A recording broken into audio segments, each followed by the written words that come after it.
Ya,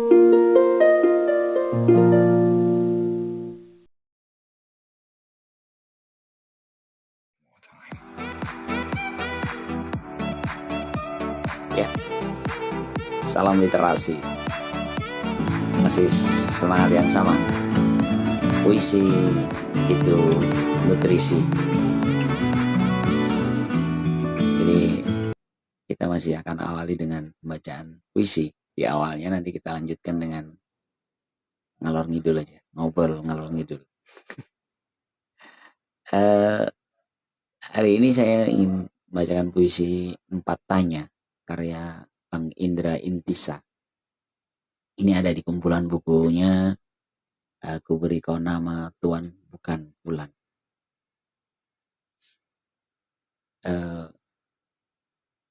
Empat tanya. Hartamu bertanya, di mana rumahnya?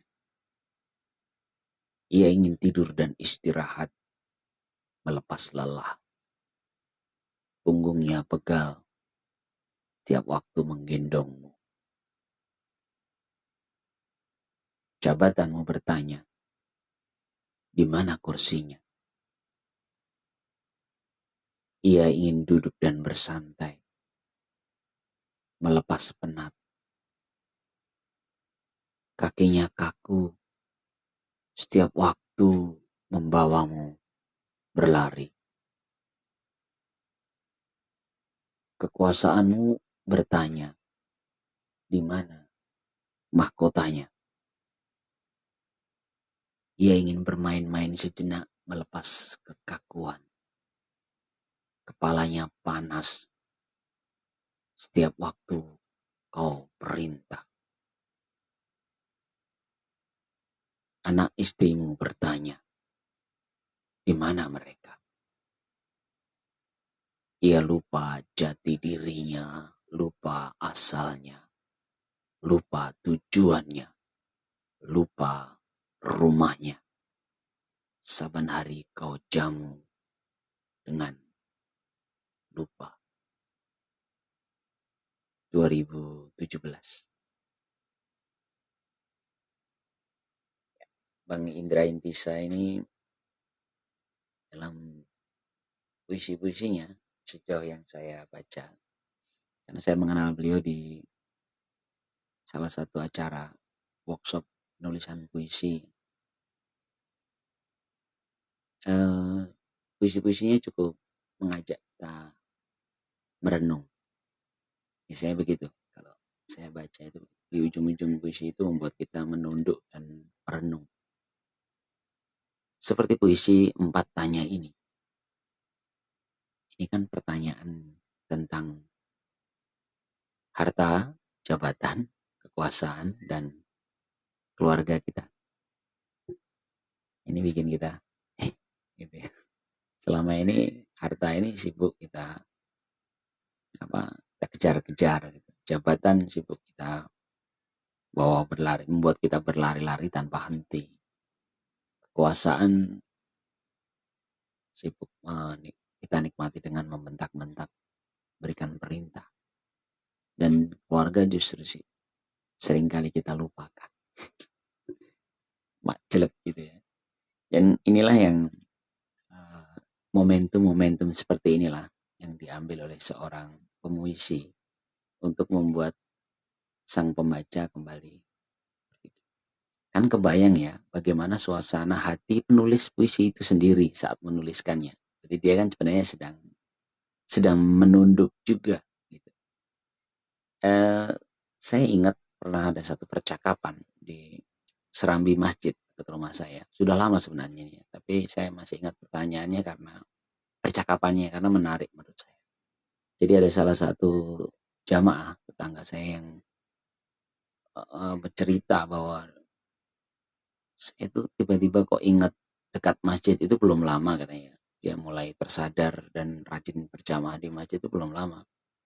Tapi setelah dia mulai rajin ke masjid, ikut kajian gitu, dia teringat bahwa sebenarnya pintu kesadaran dia itu dimulai dari sejak SD.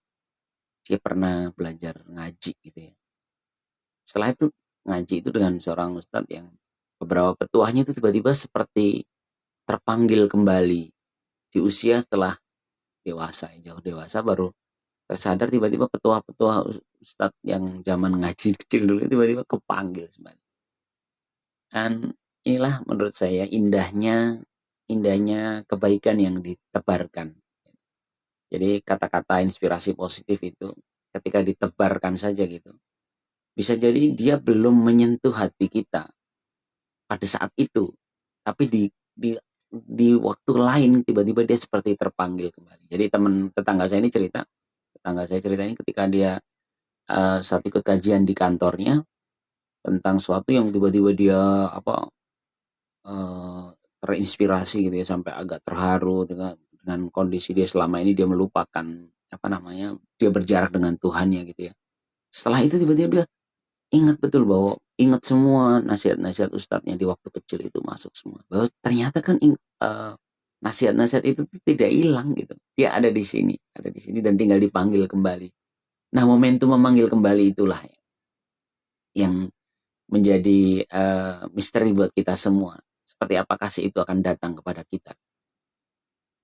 Uh, Seperti kita mengenal seseorang atau kita bertemu atau membaca buku. Ya. Seperti puisi Empat Tanyanya Bang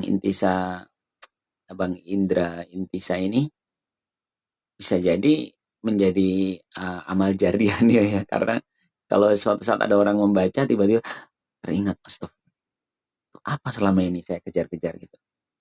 Saya teringat betul ini hari baru pagi ini saya kebetulan ketemu lagi seorang teman lama yang dulu pernah sekantor dan udah nggak sekantor lagi.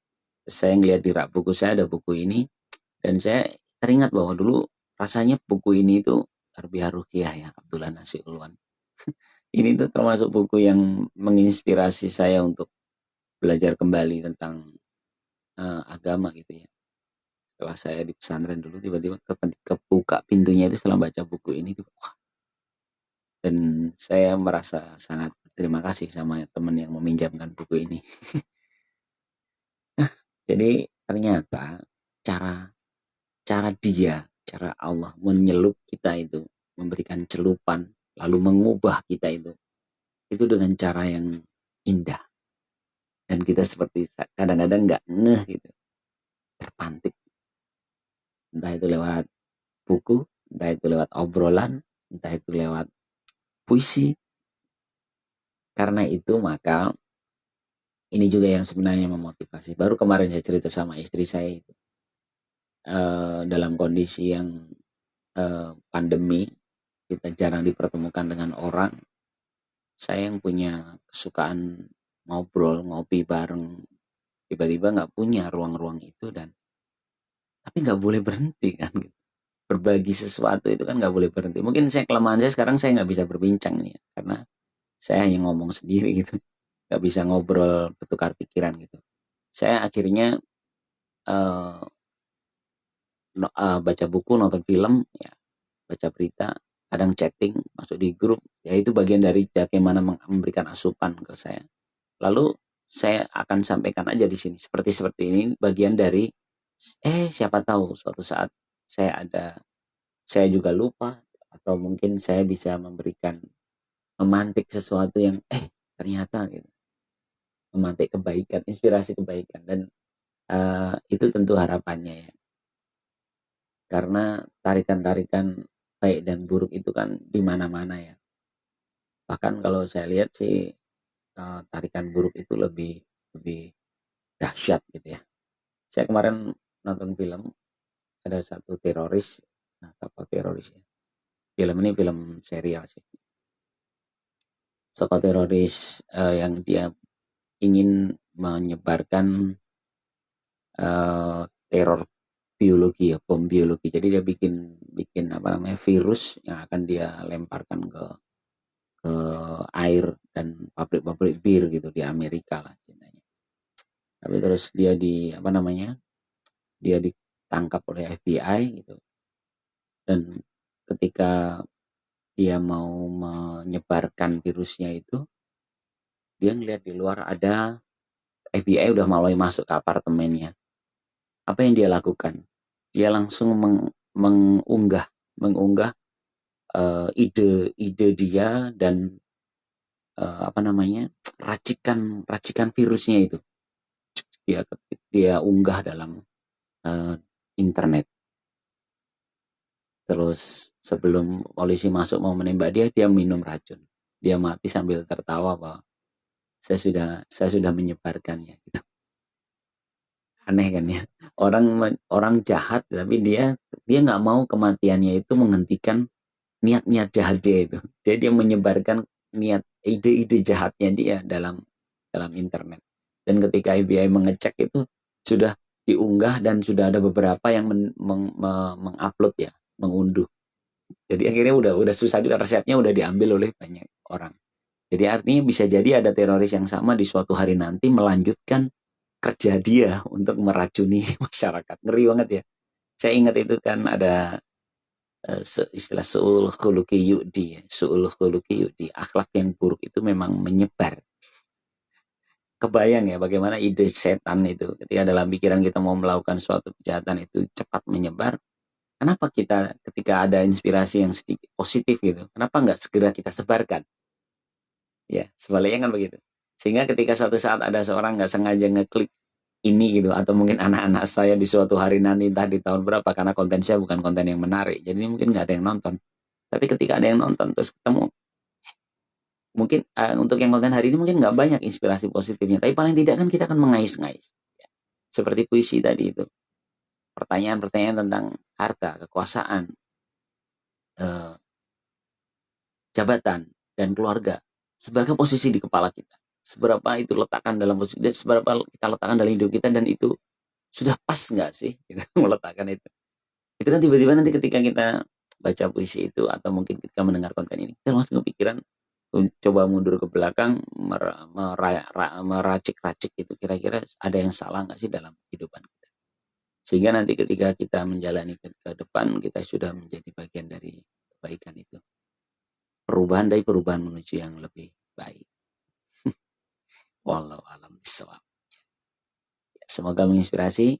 Seperti biasa, salam literasi. Make more time.